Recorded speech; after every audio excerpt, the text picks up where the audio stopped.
Thomas is a tank engine who lives at a big station on the island of Sodor. Hello and welcome to this episode of Trash to Track. In this episode we're going to be looking at the very common Hornby Thomas. This example has been sent in to me by my friend Tom, who says it's his childhood toy and he wants it to have a service and be restored to running order. And first off the bat you can see that the traction tyres on this have corroded and the rubber has perished. They are falling apart in my hand, so they're going to need to be replaced.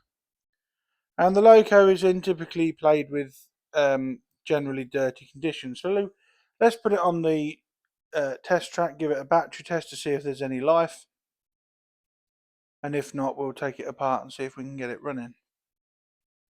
Now on the battery test there was no life. It was trying to run. There was a slight hum and it was trying to go, but there was nothing. So let's crack this open and see what we can do. Now to remove the chassis you have to undo this clip at the back. So very gently push it in and then the chassis disengages from the clips at the front, revealing the generic 060 chassis and this little chocolate box motor. Now I'm going to remove all the screws from the underside. I'm going to remove the couplings and all the other screws, and then the chassis keeper plate comes away, which allows me to take the wheels away. And the wheels just fall out like that. Now there is a lot of old oil. It's gone very sticky under here. And then to remove the motor you have to unclip this wire, undo the retaining screw at the front, and then the motor block in itself lifts out along with the pickups. And that is it stripped down to its components parts already. It's interesting to see that inside there is some slight wear on the die-cast chassis block. Now I'm going to unclip the motor from the motor housing. That just pops out from the back like that. And I'm going to give this a thorough clean inside here, as there's quite a lot of fluff and hair build up. So using my usual cotton bud and mess, I'm going to clean all this up on the inside. And then I'm also going to remove all this old oil and grease off the bottom of the chassis plate here. Again with a cotton bud and mess, just to remove it all to make sure it's nice and clean. And it's surprising how much dirt has been accumulated on this model. It's all stuck in the oil, which has gone like a jelly-like substance. So I'll give the chassis block a thorough cleaning, and then we'll turn our attention to the other components. Now there must be thousands of these models out there, Hornby Thomas. They must have made hundreds of thousands, so I hope this video will help you if you try and reactivate your own. So that's the motor housing and the chassis block all cleaned up. Now the motor itself isn't in bad condition. There's a bit of hair wrapped around the worm gear and the motor drive shaft there, so I'm going to have to remove all that. As the hair wrapped around this shaft can cause friction and it can slow the motor down unnecessarily, so that all needs to be removed, and I used my tweezer nose pliers there to get it all off. And then a battery test on the motor itself shows that it's a runner, so it was hopefully just dirt that was preventing this model from running. Now I'm going to clip the motor back into the motor housing there. This just pushes up and clips in at the back, and then the brass part on the top makes contact with the motor terminal.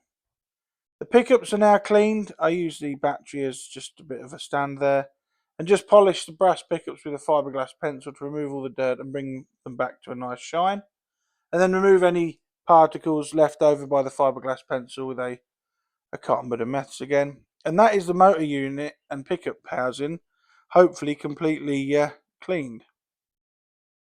One of the screws there got stuck to the magnet. So we're going to put this back on the chassis block, and you have to engage the two clips at the rear, and then the whole thing pushes down, and then the retaining screw, which also goes through a wire connector, is reattached. I'm then going to test this with the battery lead, and it's running, so it's picking up off the chassis and off the pickups as it should. The next up, the wheels go back in the chassis. Now 2 of these axles have got proper bearings. One of them hasn't, but the other one that hasn't got bearings actually sits on two springs to help it maintain contact with uneven track and improve performance. Now I'm just going to hold this upside down, and as I've cleaned everything on this model, I'm going to have to put some fresh oil on the axles using this Fleischmann oil and pin dropper, so that it gives the model every chance of running nicely, that it's properly lubricated. The chassis keeper plate was then tackled. This was quite dirty and oily, same with the die-cast chassis. The oil had congealed and gone very sticky, and you can see there just how much dirt I got off this. So this was thoroughly cleaned and then dusted over with the old paintbrush, and then this was reapplied to the chassis. Now this has to go on one way. Before I did that, I noticed there was a plastic burr in the gap there where the gear goes through. So using a scalpel, I just got rid of that. That was left over from the manufacturing process, I believe.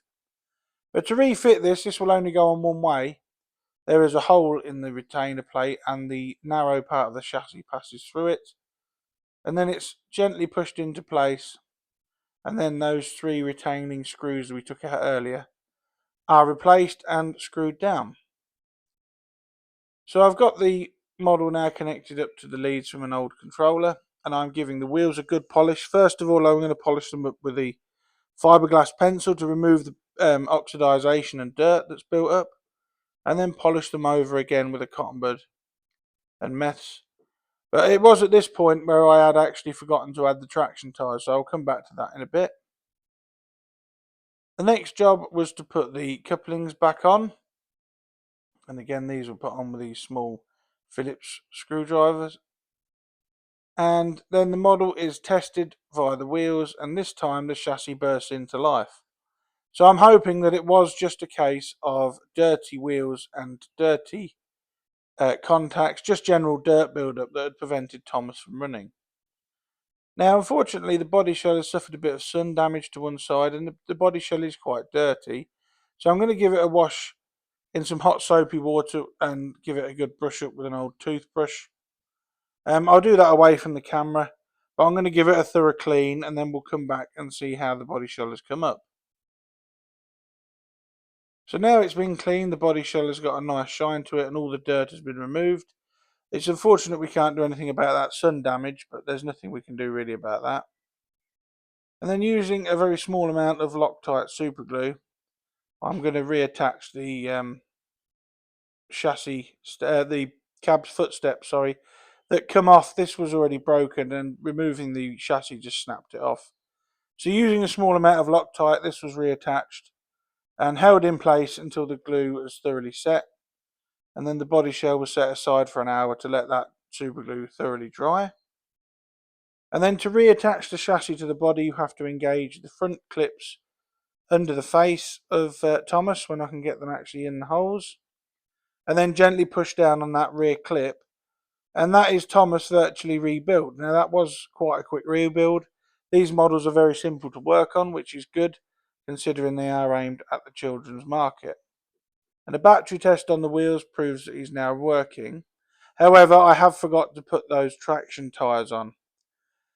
So what I'm going to do now is I'm going to remove that screw holding the side rods in place. So I just undo this with a small flat bladed screwdriver.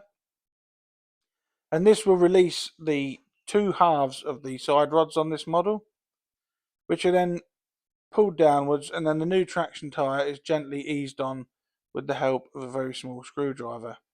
And I just ensure that the traction tyre is sitting correctly in the groove on the wheel and it's not twisted. And it's looking good to me. And then the same was repeated on the other wheel after I'd put the side rods back on. Now they have to go on a certain way. The one on the right hand side sits under the left hand. So now Thomas is on the battery test again, and there we can see he's now a runner, whereas at the start of the video, less than 10 minutes ago, he was not running at all. Now I do like these Hornby Thomas models. They're very durable, nice and bright, ideal for children. It's just a shame that Hornby no longer produce this model. But in my opinion, it is a very good model for getting children into the hobby, which is always a good thing. So now that Tom's Thomas has been rebuilt, I'm going to put it on the starter oval on my dining room table and give it a good running in.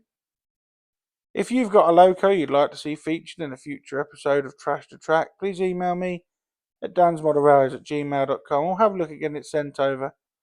Who knows, it may even feature in an episode all of its own. Right, I'm going to get Thomas packed up and sent back to Tom. I'm just going to give him a run with my own Annie and Clarabelle now, just to make sure all is good.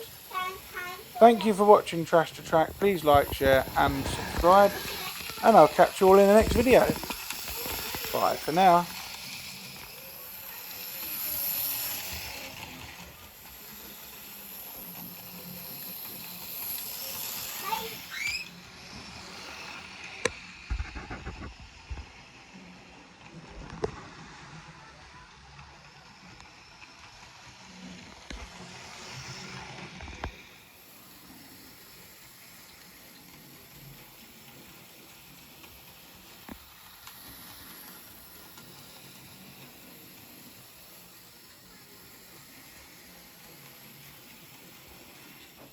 He fussed into the station where Gordon was waiting.